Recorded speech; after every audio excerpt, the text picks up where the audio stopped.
Ja, soweit ich weiß, das ist Molly. What's up, guys? It's your boy, the man, the myth, the legend, Pickdroppers, back at it again with a Mutt Drafts gameplay video. Now, in this video, I am in my third game.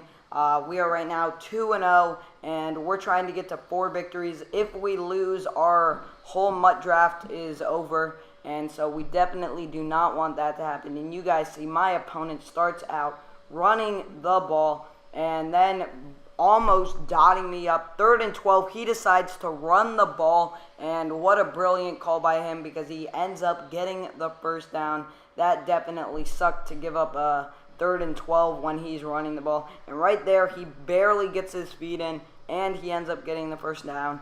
Now, I wanted to talk a little bit about the football games that went on this past weekend. And it was definitely a very surprising week. There were a lot of games that ended. I didn't think they would end that way. And starting that off with the New England Patriots, I did not think they would have lost that game. I was very surprised when they did. And they lost by 15 points in New England. And that was just crazy. That was one of the worst games I've ever seen played by a Bill Belichick New England team. And it was just a very bad loss for them. And I expect them to bounce back next week. I do not think Kansas City is better. I just think New England had a bad game, and Kansas City had a great game, especially Alex Smith. Now, next game I want to talk about is Pittsburgh-Cleveland. As you guys know, I'm a huge Pittsburgh fan, and I expected Pittsburgh to win that game by a lot more points than they did. They only won by 3, and Cleveland is a really bad team, so I don't know what happened. They were just playing horrible, and they didn't want to run the ball at all, and they had a hard time stopping Cleveland on offense some of the drives, even though their defense did get a lot of sacks. And TJ Watt played very, very well for them. I just expected it to be a much wider score than it was, and I expected way more points to have been scored for the Steelers, and so I was not happy with that. And then I want to talk about the Atlanta-Chicago game. Atlanta only won by 6, and Chicago almost won that game. They were only down by 6 points at Atlanta's 5-yard line or around there, and it was 1st and goal, and there's no time left, and they were not able to get the ball into the end zone on all 4 downs. 3 straight incomplete passes, then a sack, and so that was just a huge momentum shift. Well, that was the game pretty much. And so that sucks for Chicago, because I feel like they should have gotten that win. And they just needed their wide receivers to hold on to the ball. And I was just not very impressed with how Atlanta played, especially since they came off that heartbreaking loss in the Super Bowl. And then Chicago, I was expecting them to just be horrible this year. And they didn't even look too bad, especially that rookie Cohen. He looked pretty good. And so it's definitely going to be interesting to see if Chicago can make any noise whatsoever. But I truly think that Atlanta just had a really bad game.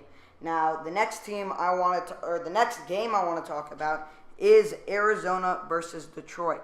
I was expecting Arizona to play very well. I did not think they would have beaten Detroit. But Arizona just wasn't very good on offense, and their defense, although they got 1 pick 6, was only mediocre, giving up 35 points. I do think that score is a little daunting, because Arizona just threw so many interceptions, and so I feel like that kind of contributed to Detroit scoring 35 points. And it was definitely a very fun game to watch. And I definitely did not expect that from Detroit. Now, another game I want to talk about is Jacksonville-Houston. Jacksonville came out the gate strong, put up a lot of points, and their defense just played absolutely phenomenal. And they made Houston switch quarterbacks. They switched to Deshaun Watson, which I thought they should have done much earlier in the year, or much earlier in the game, because Savage was just playing horrible. And give credit to Jacksonville's defense. Calais Campbell had one of the best games of his career with 4 sacks, and then you have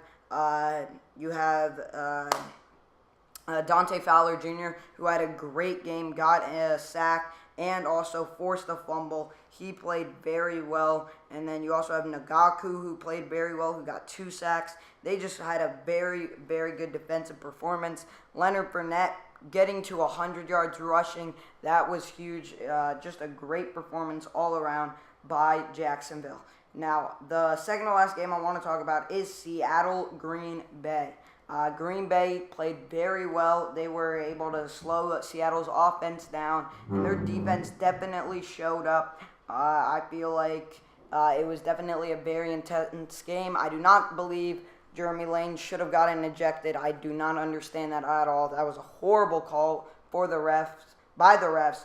But I think other than that, the game was definitely very fun to watch. Aaron Rodgers was his usual self. 311 yards and a touchdown, an interception, but that was just a very good play by the D-line of the Seahawks. And that was when Jeremy Lane got ejected. And then you have Doug Baldwin and Paul Richardson, who were the top 2 wide receivers for Seattle, and they were only able to get just over 100 yards combined. And I just feel like Russell Wilson needs more targets, and I feel like his offensive line is just so bad, and it just is a bummer because I definitely thought Seattle would have put up a better fight. I did think Green Bay was going to win, but I thought Seattle was going to put up a better fight. Now, the last game I want to talk about is New Orleans, Minnesota. Minnesota won 29-19, and they just played very good on offense. Sam Bradford was playing like almost MVP level, which is crazy. You never see that out of Sam Bradford. Stephon Diggs and Adam Thielen played amazing, and I was just very surprised to see how well Minnesota did, and their defense definitely showed up. Drew Brees was definitely in a box for a lot of the game, and I did not think that Minnesota would almost get 30 points and the Saints would get less than 20. I was definitely surprised by that score. Dalvin Cook outplayed Adrian Peterson. Dalvin Cook had an amazing game. Adrian Peterson, he only got 6 rushes, and I definitely think they're going to want to change that because they gave Kamara, the rookie, more touches than him, and they gave Melvin Ingram the same amount of touches as him, and I think that has to change. Or Mark Ingram, and they gave him the same amount, and that needs to change because they did a lot to try and get Adrian Peterson. I don't understand why they don't play him more, and that was definitely something that was very interesting to watch. And it was just an overall very exciting week of football. Thank you guys for watching this video. Please like if you enjoyed, subscribe if you're new, and comment down below on what you'd like to see next. It's your boy Pickdroppers, and I'm out. Peace!